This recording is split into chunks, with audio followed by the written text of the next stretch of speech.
Lisez les étiquettes quand vous choisissez une bière. Je me baladais dans les rayons pour choisir une bière pour une soirée et je suis tombé sur une bière que je connais pas. Et quand je vois une bière que je ne connais pas, eh bien je suis toujours intrigué pour aller voir qui fait ça, qu'est-ce qu'il y a dedans et d'où elle vient. Quand j'ai regardé la liste des ingrédients, eh bien j'étais assez surpris. Comme vous pouvez le voir, l'image est assez rigolote. On voit la mention haute fermentation, la Dox Beer, c'est une bière blonde à 6,5 degrés. On peut penser que c'est une bière classique blonde.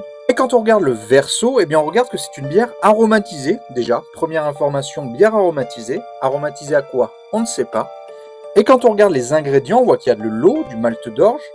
Et le troisième ingrédient, c'est sirop de glucose, du sucre, donc du sucre plus du sucre, du maïs.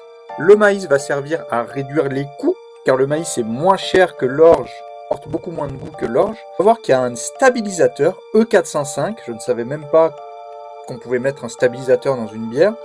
Arrivent les houblons et on retrouve des antioxydants E300, E224 et on finit sur des arômes. Donc on est très loin des 4 ingrédients classiques qu'on peut trouver dans la bière. Et je pense que bière aromatisée, on est obligé de l'inscrire dès lors qu'on commence à mettre des arômes. Alors des arômes de quoi, je ne sais pas.